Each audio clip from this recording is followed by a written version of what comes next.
యోసేపు యొక్క సహోదరుల కంటే తండ్రి అయినటువంటి యాకోబు యోసేపుని ఎక్కువగా ప్రేమించడానికి గల కారణాలు ఏమిటి?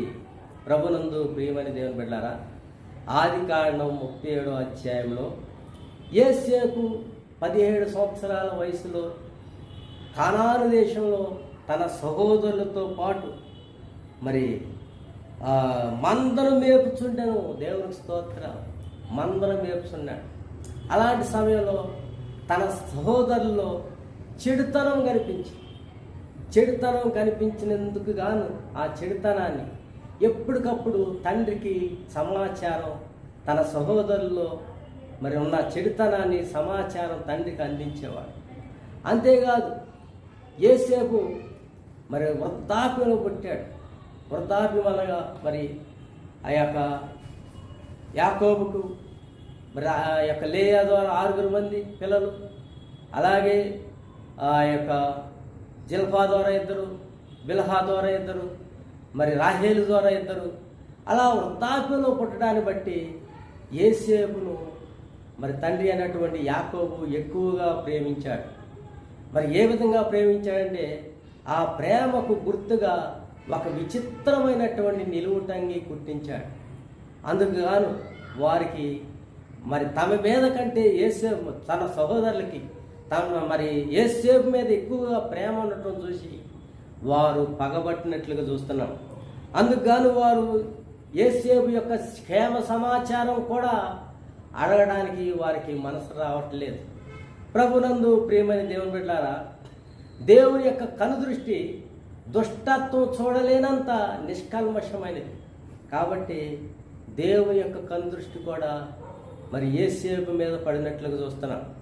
అంతకుముందు చెడుతనం, వారి సహోదరుల్లో ఉన్నటువంటి చెడుతనం అంతా కూడా తండ్రికి తెలియజెప్పేవాడు. మరి అపవాది తన సహోదరుల మీద నేరం మోపుతూ ఉంటాడు. అయితే ఉన్నది మరి లేనిది చేస్తూ ఉంటాడు అపవాది. ఇక్కడ యోసేపు అయితే ఉన్నది ఉన్నట్లుగా తండ్రికి సమాచారం అందించేవాడు. మరి ఆ విధంగా తండ్రి యొక్క ప్రేమను పొందాడు. మరి దేవుని కను దృష్టి దుష్టత్వం చూడలేనంతగా నిష్కల్మషమైనది కాబట్టి దేవుని యొక్క కృప కనికరాలు కూడా పొంది దేవుడు యోసేపుకు కళల ద్వారా మాట్లాడటం ప్రారంభించాడు. మరి ఆ కళలను మరి తన సహోదరులతో పంచుకునేవాడు కాబట్టి మరి వారు మరీ పగబట్టారు. కళలు వస్తున్నాయి. దేవుడు కృప కూడా మరి యోసేపుకు తోడై ఉంది. దేవుడు అనుగ్రహ ఐశ్వర్యం కూడా యోసేపుకు తోడై ఉన్నది కాబట్టి యోసేపుకు కళలు వస్తున్నాయి.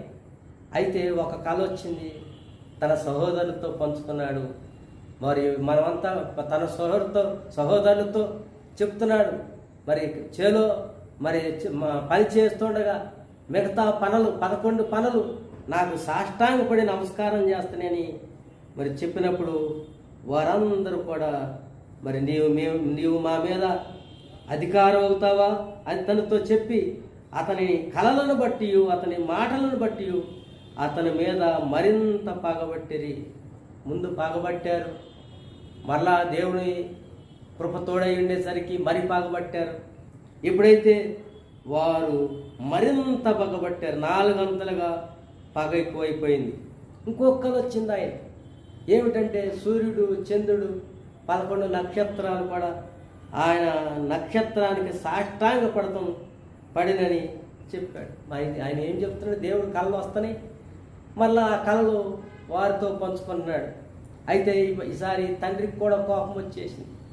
నేను మీ అమ్మ, నా కుమారులందరూ కూడా నీకు నమస్కారం చేస్తావా అని చెప్పి తండ్రి గద్దించాడు. కానీ తన హృదయంలో అది దాచుకున్నట్లుగా 11వ వచనంలో చూస్తున్నాం. అయితే అతని సహోదరులు అతని యందు అసూయపడిరు. కానీ అయితే అతని తండ్రి ఆ మాట జ్ఞాపకం ఉంచుకొనెను. దేవునికి స్తోత్రం. తన స్థితి దాటిపోయింది, తన పరిస్థితులు దాటిపోయింది. అయితే అక్కడి నుంచి మరి యాకోబు యోసేపును పరిశీలనగా చూడడం ప్రారంభించాడు. దగ్గరే పెట్టుకుంటున్నాడు. తండ్రి యొక్క మరి దేవుని యొక్క ఆదరణ మరి యాకోబు యోసేపు ద్వారా పొందుతున్నట్లుగా చూస్తున్నాం. దేవుని యొక్క ఆనందం యాకోబు తండ్రి అయినటువంటి యాకోబు యేసేపు ద్వారా పొందుతున్నట్లు చూస్తున్నాం. లోకాసు వార్త మరి 2వ అధ్యాయంలో 51వ వచనంలో కూడా చూస్తే అక్కడ కూడా యేసు ప్రభు వారు చూడండి 51వ వచనం, అంతటా ఆయన వారితో కూడా బయలుదేరి నజరేతునకు వచ్చెను, వారికి లోబడినను ఆయన తల్లి ఈ సంగతులన్నిటినీ తన హృదయంలో భద్రం చేసుకునేను. మరి దేవుని యొక్క మరి చిత్తాన్ని నెరవేర్చినటువంటి మరియా మరి ఆయన కుమారుడు పుట్టి వారు సుమారు యేసు ప్రభు వారికి 12 సంవత్సరాల వయసు వచ్చినప్పుడు వారు వాడుకు చొప్పున యెరూషలేము దేవాలయానికి వెళ్ళినప్పుడు అక్కడ మరి వారు 3 దినాలు ప్రయాణం చేసి మరి వారు గృహానికి వచ్చినప్పుడు మళ్ళా యెరూషలేము దేవాలయానికి వెళ్ళి చూసినప్పుడు శాస్త్రులతోనూ పరిచయులతోనూ మరి యేసు ప్రభు వారు మాట్లాడటం చూసి, నేను మీ తండ్రి మేమెంతో నీ కోసం ఎదురు చూసామని అన్నప్పుడు యేసు ప్రభు వారు చెప్పారు. ఏమని చెప్పారంటే, నేను తండ్రి పనుల మీద కుమారుడా మమ్మల్ని ఎందుకు ఎలాగ చేసి, ఇదిగో నీ తండ్రి నేను నువ్వు దుఃఖపడుసు నిన్ను వెదకుచుంటామని ఆయనతో చెప్పగా, ఆయన మీరేలా నన్ను వెతుకుచుంటిరి, నేను నా తండ్రి పనుల మీద ఉండవల్లని మీరు ఎరగరా అని నాతో చెప్పాను. అయితే ఆయన తమతో చెప్పిన మాట వారు గ్రహింపలేదు. అంతటా ఆయన వారితో కూడా బయలుదేరి నజరేతునకు వచ్చి వారికి లోబడి ఉండెను. ఆయన తల్లి ఈ సంగతులన్నింటినీ హృదయంలో భద్రం చేసుకునేను. దేవుని స్తోత్రం. ప్రభునందు ప్రేమని దేవుని బిడ్డలారా, దేవుని యొక్క తలంపులు, దేవుని యొక్క ఆలోచనలు మరి జరగటం మరి మరియా గ్రహించినట్లుగా చూస్తున్నాం.